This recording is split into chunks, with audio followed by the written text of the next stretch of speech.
seja bem-vindo, seja bem-vinda. E hoje a gente vai começar a falar do tarô das oposições, seguindo aqui o livrinho que vem junto, né? Um livretinho, na verdade. Então vamos lá. Eu já apresentei esse tarô carta por carta semana passada. Então quem quiser ver, eu vou deixar aqui no card, aqui embaixo também, o link para você assistir esse vídeo carta por carta, mas hoje a gente vai ver aí os arcanos maiores. Novamente dou boas-vindas a vocês para esse curso, né? Esse estudo, essa leitura, essas observações dessas cartas aqui do tarô das oposições. Mas antes da gente iniciar a nossa jornada aqui pelos arcanos maiores, eu vou dar uma introdução aqui, como fala o livro. Falou o tarô dos opostos, as forças contrapostas da estrutura universal. O tarô dos opostos permite observar ao mesmo tempo dois aspectos de cada arcano. Não se trata de um convite para ver a parte negativa e positiva das cartas como aspectos separados, mas antes de uma solicitação para ver as diferentes polaridades inerentes aos arcanos como algo harmonioso, que por vezes leva a extremos e outras ao equilíbrio. Muito interessante essa parte, porque realmente a primeira vez que eu vi esse tarô eu falei, dependendo de como você tira a carta, né, ou o lado positivo ou negativo, você lê dessa forma. Mas aqui ele fala que é muito mais que isso, né? Que é um convite realmente a você ver se esses aspectos estão realmente todos separados ou se dá para juntá-los, né? Buscando assim o equilíbrio do arcano. E continua aqui, existem diversas coisas a aprender no que respeita ao estudo do tarô e a sua interpretação, nem que fosse prestar atenção ao modo como o significado de um arcano muda e se transforma, passando de uma polaridade para outra de sua natureza. Tudo isso, obviamente, pode ser perfeitamente integrado nos significados tradicionais. Muito interessante, gostei dessa proposta. E aqui também está escrito, né, que o tarô dos opostos diferencia-se do tarô dito normal, até coloca aqui entre aspas, porque o leitor pode utilizar cada parte das suas imagens, diferenciando se essas foram extraídas da parte positiva, da negativa, ou mesmo se é mais útil deixar as suas polaridades dialogarem. Então é isso, dá para usar dessa forma, né? Quem gosta de usar lado positivo, lado negativo, ou realmente, né, deixar ela como uma carta única, né, com o seu equilíbrio, juntar essas partes para buscar aí, vamos dizer assim, um caminho do meio. Aí aqui falando um pouco sobre cartas invertidas, então quando se utiliza o tarô, uma das técnicas mais comuns é a de interpretar uma carta de forma diferente. Quer dizer, se ela aparece direita, né, normal, digamos assim, ou invertida. Trata-se de uma técnica opcional, que inclusive é uma técnica que eu não utilizo, que, no entanto, pode revelar-se particular eficácia no tarô dos opostos, no qual cada arcano muda de face em função de sair direito ou invertido. Direito, quando fala aqui, né, vamos dizer assim, a parte positiva, né, a parte comum do arcano. E aqui é colocada uma questão muito interessante. Além de interpretar as cartas como positivas ou negativas, é também possível interpretá-las como ativas ou passivas, conscientes e inconscientes, rápidas e lentas, o que depende de nós e também o que não depende de nós. É o que eu falo, o tarô ele tem diversas facetas, então dá pra gente ler de várias formas. E aqui vem falar também um pouco das polaridades. As palavras-chave que descrevem os arcanos são apresentadas em pares. A primeira palavra indica um aspecto positivo, enquanto a segunda se refere ao mesmo aspecto no sentido negativo. O significado do arcano encontra-se tanto numa palavra quanto noutra, mas sobretudo no conceito que une e é delimitado pelos dois extremos. À medida que o leitor reflete sobre a polaridade de uma carta, a compreensão desse arcano aumentará. Poderá ser útil um diário para anotar as interpretações que lhe ocorrerem e que se referem ao arcano em equilíbrio. Para dar um exemplo prático, usaremos a carta do louco, que então essa aqui é a carta do louco, E essa carta apresenta na parte positiva o louco a caminhar com confiança em terreno estável, subindo ligeiramente. E na parte negativa, pelo contrário, mostra o louco a correr para baixo, enquanto o chão se desmorona por baixo dos seus pés. Podemos imaginar a viagem do louco como uma representação da capacidade do ser humano em explorar e enfrentar o desconhecido. A curiosidade, no sentido positivo, é a fonte de todo o progresso e de toda a transformação, mas no sentido negativo, impulsionada pelo inconsciente, conduz ao perigo e ao colapso dos pontos de referência. Por conseguinte, o arquétipo do louco confronta-nos com a necessidade de equilibrarmos a necessidade de crescer e o medo do desconhecido. A parte positiva incita-nos a ter confiança naquilo que não conhecemos e no futuro, enquanto a parte negativa lembra-nos que, por vezes, é preciso deixar-se levar e abandonar as próprias certezas sem pensar em cada ação. Então vamos começar aqui exatamente pelo louco. E como eu vou estar seguindo essa estrutura? Aqui é sempre colocado uma frase e aqui embaixo as interpretações. Então vamos aqui a essa carta do louco, onde do lado positivo, que nem ele diz, está indo para cima, tem uma pombinha, uma rosa vermelha, ele carrega aqui a sua trouxinha e tem o sol aqui atrás dele, uma característica comum aí nas cartas do louco. E aqui do outro lado a gente vê um louco mais correndo, ele fala que ele está indo para baixo, na verdade, né, eu não consigo visualizar ele indo para baixo, mas aqui a gente vê que esta parte do chão tá quebrando, talvez ele realmente esteja caindo do barranco. E a gente tem uma raposa, e aqui nessa trouxinha dele tem vários saquinhos, acredito aqui, de pano. E a roupa deste aqui tá muito mais, né, desarrumada do que a deste aqui, que seria, vamos dizer assim, a parte positiva. Então a frase dessa carta é abandonar as próprias certezas. Então essa carta pode falar de viagem ou também de aventura, pode falar de inocência ou loucura, de visão ou confusão. Lembrando que a primeira palavra é sempre como se fosse a positiva e a segunda negativa. Pode falar de inspiração criativa ou de um caminhar sem rumo e também de originalidade ou desordem. Agora vamos observar essa carta do mágico, que carta número 1.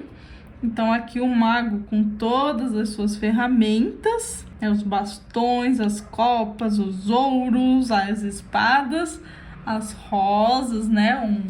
Um cenário bem verdejante. E também ele com o famoso gesto aí de uma mão para cima e outra para baixo. E aqui do lado negativo ele tem essas taças, né? Todas as ferramentas dele aqui bem surrupiadas. As vestes também parece que estão meio que são meio trapos. Aqui não é mais um jardim, talvez, uma floresta verdejante, mas sim, né, galhos secos, né, o tempo atrás dele bem nublado e ele com um dado aqui, que realmente é um dos lados aí do mago, uma das características é que ele pode ser uma pessoa que engana, né? Então, aqui mostrando um jogo de dados, talvez uma pessoa aí que queira enganar as outras de certa forma. E a frase aqui é a vontade que transforma o mundo. Pode ser uma magia, mas pode ser também um truque. Pode ser uma inspiração, mas também pode ser um hábito. Pode ser um propósito, mas também pode ser falta de objetivos. Pode ser vontade, mas também pode ser oportunismo. Aqui a gente tem a carta da sacerdotisa. Então aqui a gente vê, né, as colunas preto e branco. Aqui ela sentada, o véu, atrás um céu e ela segurando aqui, né, o Torá. E a lua crescente, a sua coroa também, aí indicando as fases da lua. Aqui na nossa outra face, a gente tem ela, na verdade, aqui pisando na lua, como se ela estivesse ao contrário. Ela tem a mesma coroa, mas a coroa tá mais negra. As vestes dela aqui também são mais escuras, né? Aqui desse outro lado ela tá de sapato, aqui ela já tá descalça. e a gente tem os mesmos pilares, mas sem as inscrições aqui. E a frase dessa carta é: a ligação secreta ao divino. A sacerdotisa pode falar de mistério, mas também de segredo. Pode falar de benevolência, mas também de indiferença. Pode falar de sacracidade, mas também de laicidade. Pode falar de inspiração ou profecia. Pode falar de luz de noite ou de trevas de dia. Agora vamos à carta da Imperatriz. Então aqui, né, uma moça loira em seu trono. Ela veste verde, rosa, tem bastante natureza aqui em volta dela, né? Uma águia. Ela tá num trono aqui, não sei se são lobos, que é essa representação aqui. Enfim, ela tá aqui no meio da natureza. E aqui, a outra face da Imperatriz. A gente tem uma Imperatriz já olhando para baixo. Acredito que tenha um espelho aqui na mão dela. O escudo dela, aqui é um escudo de pedra. Aqui o jardim dela também, que nem lá naquele mago, todo sem vida. E aqui uma águia mais assustadora, né? Mais parece querendo atacar. E a frase dessa carta é: a ligação física à natureza. Essa carta pode representar tanto a primavera como o outono. Pode falar de maternidade ou também de esterilidade. Pode falar de abundância, mas também de privação. Da natureza que cria e nutre, mas também da natureza que caça e destrói. Agora aqui a gente tem a carta do imperador. Então aqui a gente vê um homem em seu trono, aqui com o símbolo de Ares, olhando ali para o horizonte, né? Tem montanhas em volta dele. Também a gente vê um sol, né, brilhando aqui nesse trono. E aqui desse lado a gente já vê um imperador olhando para baixo. O trono dele é de madeira, enquanto esse aqui parece ser de ouro. Uma coroa que parece bem mais pesada do que essa aqui. Ele tá com uma espada, não com um cetro, como a parte positiva, e ele também aqui está entre montanhas. E a frase dessa carta é: o domínio dos aspectos materiais. Ela pode falar de governo ou de poder, de responsabilidade ou de orgulho, de administração ou de tirania, de competência ou de incapacidade, de assertividade ou de teimosia. Agora aqui a gente tem a carta do Hierofante. Uma coisa interessante aqui tá escrito Hierofante, né, em inglês, mas no livro tá escrito Papa. Então aqui a gente vê também dois pilares, né, tanto na de cima quanto na de baixo, e aqui é um Papa de braços abertos aí, parece feliz, segurando aqui o seu cetro. E aqui desse outro lado a gente vê um papa aí mais sisudo, ele possui mais detalhes aí em dourado das suas vestes, e ele não segura o cetro, né? Ele deixa ali no colo dele, não é esse cetro desse papa que tem as 3 linhas horizontais aqui, né, que vem indicar a conexão com a espiritualidade. Aqui é outro tipo de cetro que está em seu colo. E a frase dessa carta é: o domínio dos aspectos espirituais. Ele pode falar de guia ou de imposição, de fé ou de dogma, de ensino ou de doutrinação, de sabedoria ou de retórica, de ritualidade ou hipocrisia. E aqui vamos à carta dos amantes. Então em cima a gente vê um anjo, um céu azul, uma mulher entregando uma maçã, aqui representando bem o Éden mesmo. Aqui a árvore, né, a macieira, e aqui a cobra, no caso aqui a cabeça. Porque quando a gente vira aqui pro outro lado, a gente tem, né, só a cauda da cobra, e aqui o homem querendo pegar a maçã. Aqui a representação de Deus, né, ou talvez da ira de Deus, e aqui a árvore seca. A paisagem aqui também é mais escura e a terra também é bem seca. E a frase dessa carta é: a experiência do amor. Essa carta pode falar de amor ou de paixão sem amor. Pode falar de escolhas, mas também de falta de escolhas. Pode falar de amizade ou de conveniência. Pode falar de união afetiva ou de separação.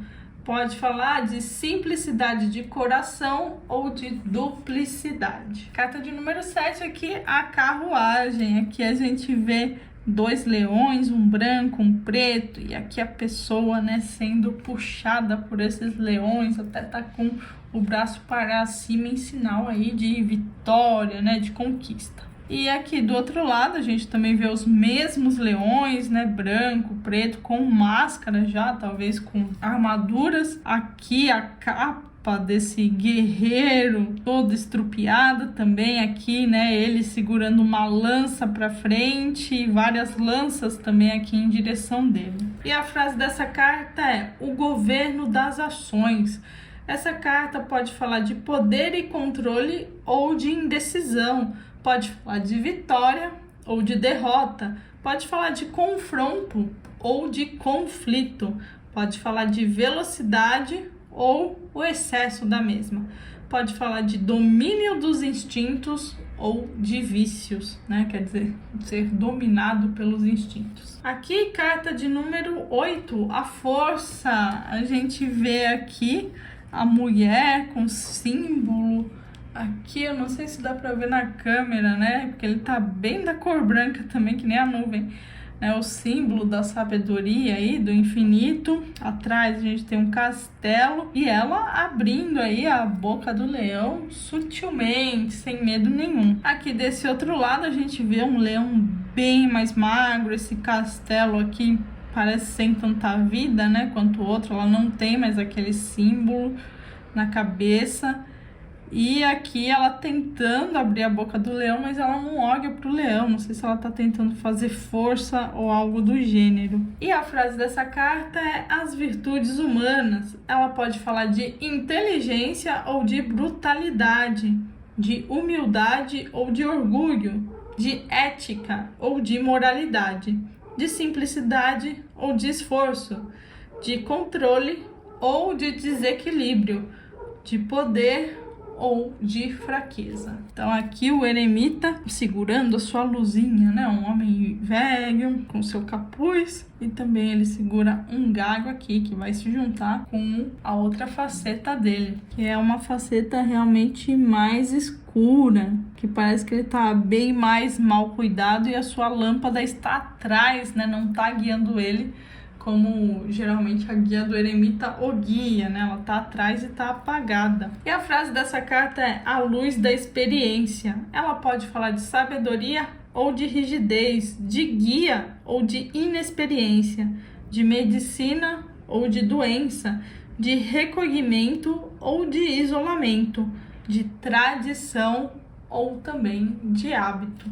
Aqui temos a roda da fortuna, então aqui a gente vê a própria roda com todos os seus símbolos aí tradicionais. Uma esfinge tanto em cima como embaixo, mas aqui uma esfinge azul, ela está diante de um céu. E aqui do outro lado a gente tem uma esfinge mais escura, que está diante de um céu também, só que dessa vez um céu bem nublado, bem escuro. E a frase dessa carta, a roda da fortuna, é: a energia em movimento. Ela pode falar de renovação ou de declínio, de energia ou de dispersão, de ascensão ou também de queda, de karma positivo ou de destino, de sorte ou de acaso.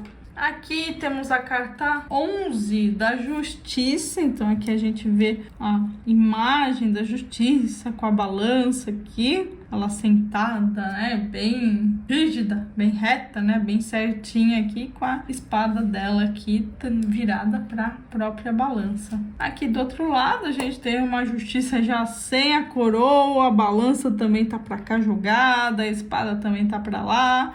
Não tá, né, nem aí com nada. E a frase para essa carta é: as leis do mundo. Pode falar de sentença justa ou injusta. Pode falar de razão ou falta de razão. De bem sobre o mal ou sombra sobre a luz. De compreensão ou de cegueira. De ordem ou de caos. Aqui a gente tem a carta do dependurado, então aqui, né, um sol, a gente já vê, né, esse céu brilhante, esse sol aqui, ele amarrado com seu pé aqui na árvore, com uma feição bem plena. E aqui do outro lado a gente vê ele também pendurado no mesmo galho, só que não tão verdejante quanto este aqui, né? Não tem folhas, é um galho bem seco. E ele sofrendo aqui, e aqui em vez do sol a gente tem a lua. E a frase dessa carta é a visão revolucionária. Essa carta pode falar de meditação ou de prisão, de compreensão ou de delírio, de idealidade ou de utopia, de revolução ou de martírio, de misticismo ou de fanatismo, de compromisso ou de renúncia. Aí aqui é a carta da morte, então aqui o esqueleto com a armadura, né, com a sua bandeira aqui, caminhando e olhando pra gente também, né? Mas esse sol eu sempre falo, né, não devemos ter medo dessa carta, ele sempre mostra uma esperança, porque ele tem o sol, a gente sempre tá se transformando, caminhando realmente rumo a este sol aqui. E aqui, em vez da bandeira, esse esqueleto também de armadura tá carregando a foice, né? E aqui a gente não vê esse sol tão esperançoso, então é aquilo que eu falo, né? São os apegos que impedem a gente de chegar nas transformações aqui que essa carta pede. E a frase dessa carta é a mudança no mundo. Ela pode falar de conclusão ou de morte, tá? Mas aqui só vou fazer um adendo, eu sempre deixo claro que nunca fale de morte quando você estiver jogando tarô. Também pode falar de evolução ou de infração, de abandono ou de apego, de revelação ou de mistério, de amanhecer ou de crepúsculo. Aqui, carta 14, a temperança. Então aqui a gente tem, né, esse anjo olhando pra gente, jorrando uma água aqui. E do outro lado a gente também vê, né, um anjo com as asas mais escuras. Aqui é interessante que esse triângulo do peito tá pra cima, esse aqui tá pra baixo. E aqui acredito que o que jorra desse recipiente é uma areia, uma terra. A frase dessa carta é o equilíbrio de todas as coisas. Essa carta pode falar de equilíbrio ou desequilíbrio, de compromisso ou de falta de confiança, de descontentamento ou de colaboração, de vitalidade ou de estagnação, de elixir ou de veneno. Então pode ser isso, né? Aqui o elixir, aqui o veneno. A temperança lá pode falar, né, de não saber dosar as coisas. Tanto que a gente fala de tempero, né? Um tempero muito forte, é muito tempero, por exemplo, muita pimenta, para algumas pessoas pode fazer muito mal. Então, a temperança sempre fala dessa questão de dosar. Mas aqui a gente tá com a carta número 15, já que é a carta do diabo. Então aqui a gente vê um anjo, aqui em cima da cabeça dele a gente vê um pentagrama, mas um pentagrama em seu equilíbrio. E mais aqui a gente também vê uma pessoa presa e admirando este anjo aqui. Do outro lado aqui a gente vê a própria imagem do Beelzebub, aqui com o pentagrama ao contrário, e um homem preso aqui, a corrente já olhando para baixo, né? Não tem essa faceta aqui de admiração como a parte positiva. E a frase dessa carta é as tentações dos sentidos.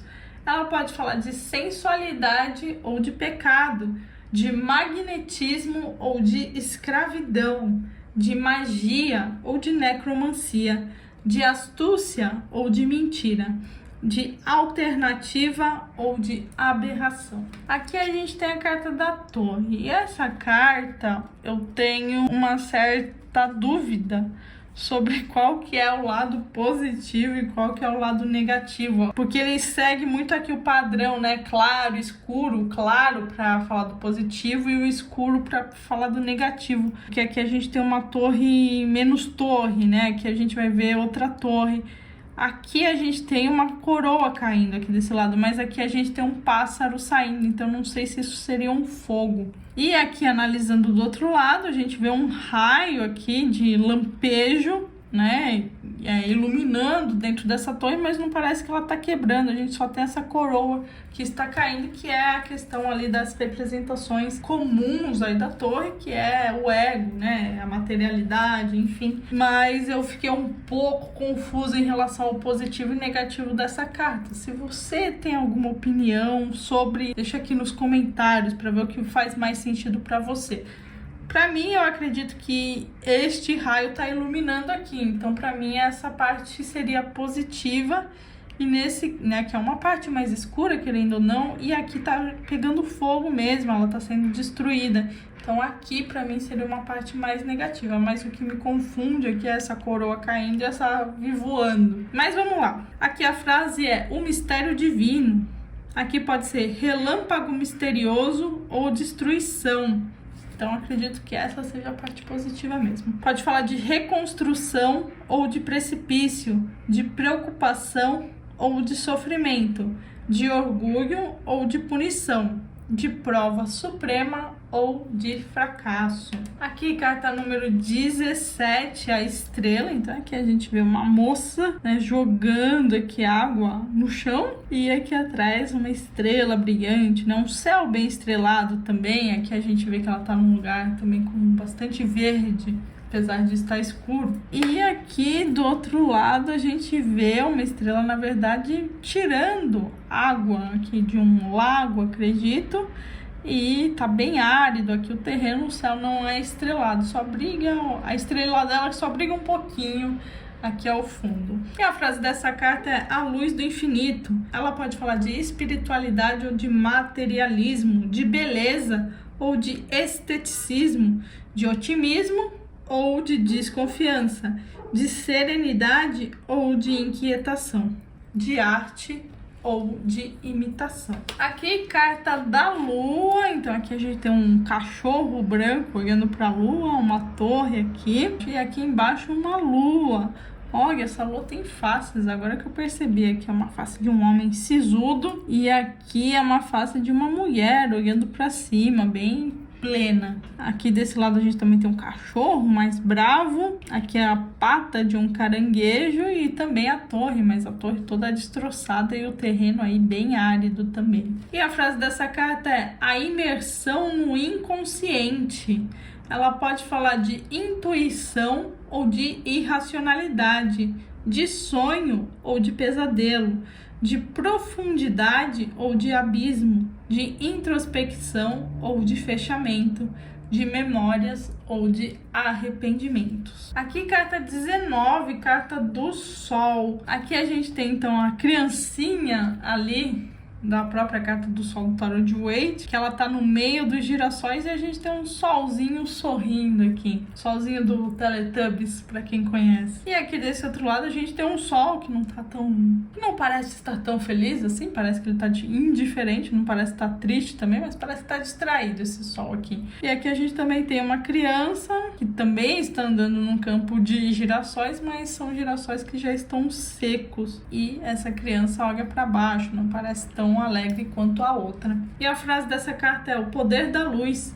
Ela pode falar de prosperidade ou de excesso, de energia poderosa ou de pouca energia, de amor, mas também de posse, de luz ou de cegueira, de união, mas também de coação, de riqueza ou esbanjamento. Agora aqui, carta número 20, a gente tem o julgamento. Então aqui o anjo tocando a sua trombeta. E aqui a gente tem sobre essa luz azul um feto. E desse outro lado a gente também tem o anjo com a sua trombeta, claro, de uma forma mais escura, né, mostrando realmente o lado sombra dessa carta. E aqui nessa luz vermelha a gente tem uma caveira aqui dentro. E a frase dessa carta é o chamamento de cima. Ela fala de chamamento ou de silêncio, de premiação ou julgamento, de nascimento ou dissolução, de ajuda ou indiferença, de um grande evento ou de um imprevisto. E por último, aqui a gente tem a carta do mundo. Então aqui a gente vê a figura do mundo como se estivesse dançando realmente. E aqui, né, em volta desta coroa de louros, também a gente vê muitas flores aqui no canto. E aqui desse outro lado a gente vê a figura do mundo voltada de costas para nós, olhando para um céu nebuloso de certa forma, e essa coroa de louros também bem seca. A frase dessa carta é a completude absoluta. Ela fala de completude ou de inatividade, de ascensão ou de descida, de fim de ciclo ou de ciclicidade, de vitória ou de derrota, de universalidade ou de parcialidade, de felicidade ou de contentamento. Então essa aqui foi a primeira mini aula sobre esse tarô das oposições, acompanhando tudo que está escrito aqui nesse livro. E no próximo vídeo vou falar sobre esse mesmo tarô do naipe de copas. Até lá!